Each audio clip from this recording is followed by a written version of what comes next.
Friends double celebration, cross-side mutation in the rift.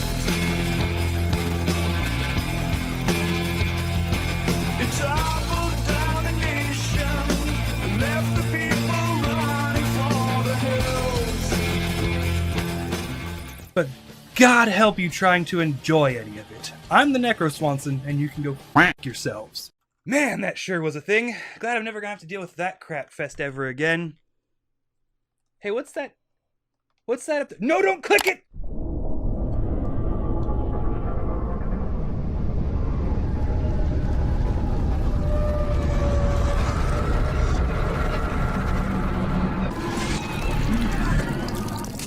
It's been done.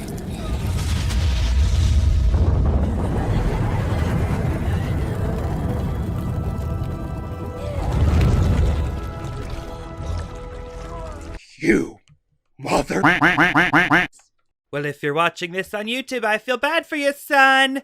You'll have to go to BitChute for the uncensored one.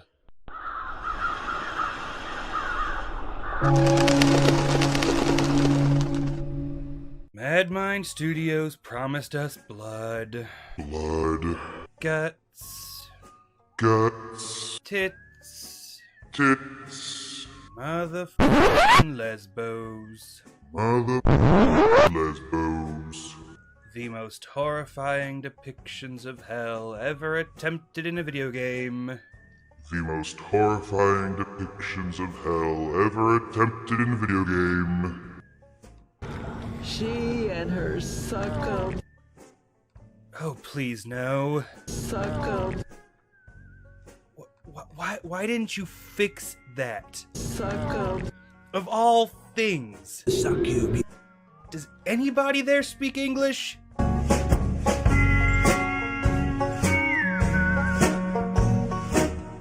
Yes, Madmind f***ed it up pretty hard. Supposedly it had something to do with some legal shit involving publishers and consoles or some other dumb nonsense.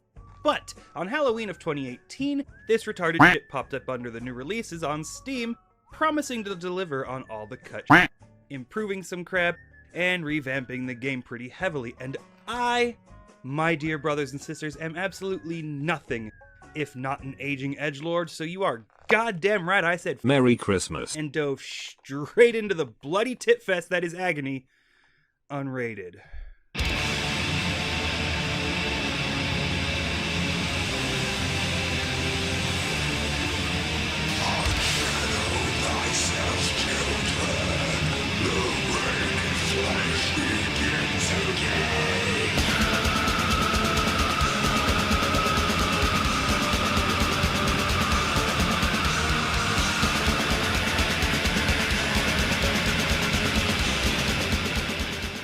As I detailed in my previous video on the game, Agony was a game that was plagued by a strange attention to detail.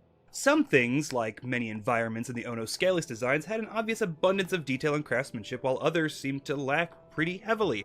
On top of that, the game was riddled with broken textures, lighting issues, and at times, downright painful level design. And absolutely every bit of that is still there, just with many of the issues fixed. Unfortunately, for every little thing they did fix, they either broke something else or introduced something new that was flat out broken, or worse, they couldn't be bothered to fix some of the obvious issues the game already had. Long gone is the absolutely terrible lighting effect that caused your surroundings to be coated in golden glitter glue. Say goodbye to that neon pink mist invading your surroundings, and tell the mindless wandering to get absolutely f***ed, because now we have a mini-map option. As a matter of fact, a lot of the lighting has been downright improved. Gamma itself can now be turned up without flat out turning the game into a grainy mess. Indeed, many of the areas that were completely blacked out have been fixed and aren't so bad as they used to be. Unfortunately, however, they decided to add some new lighting effects, and when I say new, I mean every now and again you'll come across a light source that wasn't there before, and it completely blows out your screen so that all you have is this harsh yellow hell, ensuring that by the time you're finished playing, you're gonna have a new prescription. Compound that issue with the game's newfound love of just blurring for no reason, and you have a whole new host of lighting problems. This time, however,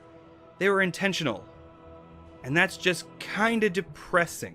Many environments have received huge overhauls with completely new segments replacing some of the more bland ones. There's a double-edged sword to that situation, however, as part of the additions has been a love for environmental traps. These consist of heavily avoidable rotating pillars of swords like its goddamn Prince of Persia, and the hilariously ineffective saw traps. The latter just kind of litter random areas and are circumvented in many cases as soon as you come up to them by turning around and flipping that switch that was only hidden because it's placed in such a way that it's behind you when you come up to the saw.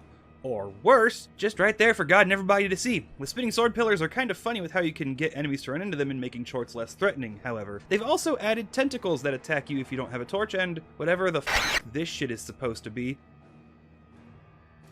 But otherwise, they're less improvements on the game, and more of things to temporarily stop your progress to pad out the runtime of a short game with an already criminally padded runtime. The minimap is a fantastic addition when it comes to navigation, as it also shows you where all the collectathon bullshit is. But considering just how much of it there is and the insanely slow nature of having to sit through picking up an object, staring at it, and then it dissolving right before your eyes, it still kind of makes the game live up to its title. As shown by the trailer and whatnot, the female model has been improved. Now instead of looking like stretched out moral oral models, they look like generic ass naked ladies, and there's only two separate models, Bob Cut Brunette and Sinead O'Connor. And hey, the ladies finally get their vaginas modeled, so that's a plus. Of course, this all goes on to follow the wonderful pattern of 2 steps forward, f*** your legs with a chainsaw. There's 2 models. Sometimes they will wear a couple of bones and rags. Fun thing about the game was when you possessed someone, you could look down and see what they were wearing. Not anymore! Now when you possess someone and look down, you're reverted to a default model. For the male models, that doesn't seem to be a problem, but for the ladies, you just look down and naked. Which I guess is okay, but it's really nothing to write home about and removes some of the charm the game originally had. To finish it out, male models seem to have not really been improved. So they've got the ladies with their pristine bodies, and they just kind of stand out like a sore thumb. Ambience has been fixed a bit, but in many areas has just been replaced with constant screaming, and I'm kind of okay with that. The souls of damned babies finally get to come into play, but as far as Nimrod's story goes, you only ever use them for doors and as barbecue fodder to get the oh-so-wonderful letters that add absolutely nothing more than the magic of literacy to the experience. But what about that unbridled brutality that was cut out before and we now have access to? Well, I'm happy to say that this game has gotten kind of sexy. They've at least made an attempt to turn it up a notch and added several scenes of just flat-out rape. Or at least that's what I'm guessing is going on here. To be frank, it looks more ridiculous and marionette-like than the sex scene from Team America. But everybody needs a hobby, and this game is happy to make sure everyone's fetish is fulfilled. Here's a fella just out to get some, and there ain't nothing in the world a good can't fix. Yeah! Get some, boy! Even the Japanese audience gets to get their fix. It's silly in a lot of cases, and we'll touch on why it doesn't work a little later. As stated, many areas have had new additions and are flat out improved, and it's something I'm happy to say. In the video on the original, I talked about how a few segments looked like they would sit comfortably right next to 2016's Doom, and I'm still happy to say many areas still fit that description, including this spot that flat out looks like an album cover. And I'm really mad that I just said that, because now it means that I have to— This summer from Season of Mist, don't miss the latest album from Sacred Agony, Blood Waterfall, Tales from the Mushroom Mind. Recorded inside the remains of a burned-down church with only the darkest riffs and most incomprehensible percussion. Featuring the hit singles, Polyrhythms Are For Stompin' the Little Babies, and I'm not sure how to pronounce this. Lagerkrieg, Ike Vorverdeelig Videospiel. Not available in any stores, and YouTube, Spotify, and Bandcamp, those are too mainstream. The only way to get this album is to place CIA listening bugs in the singer's bedroom and illegally record it when he listens to the album on his computer. cutscenes are pre-rendered, so even with the graphical upgrade of now playing on PC plus whatever they've added and fixed, they are still pre-rendered and thus usually at a lower quality and featuring some flat-out unacceptable screen tearing, forcing you to turn on VSync even when not in full screen mode. To top it all off, it's all the same. Not even the names have changed. No new endings, no new transitions, nothing. Even after that, the game suffers from massive performance issues with areas dropping down to nearly single-digit frame rates, absolutely destroying all the hard work that went into it. And to top even that off, the long, unskippable cutscene-filled finale with the platforming is still entirely unchanged. Even Succubus mode fails to deliver on the good times. The addition of being able to kill the babies is a novelty that kind of dies off after the third goddamn time, and gets even worse when you realize it serves zero purpose in the game. None. Nada. Zilp. Zilch. Get f***ed. You wasted your time. I hope you're f***ing happy. To make matters worse, for some stupid reason, when playing Succubus mode, when you interact with anything, it turns on Soul Vision. Soul Vision makes everything gray so you can see through illusions. What does this do? It f***s up the entire point of playing Succubus mode. Let's molest the ever-living shit out of this Ono Skellies. Welp, I hope you like grayed out blood. Let's vivisect this body. Gray mess. Let's pick up this gray. Come on, and call me off, but it's just awful. And really, that's not even the worst of it. What is the worst of it, you might ask? Well, quite honestly, the worst of it is that they even tried to begin with. You can't fix Agony.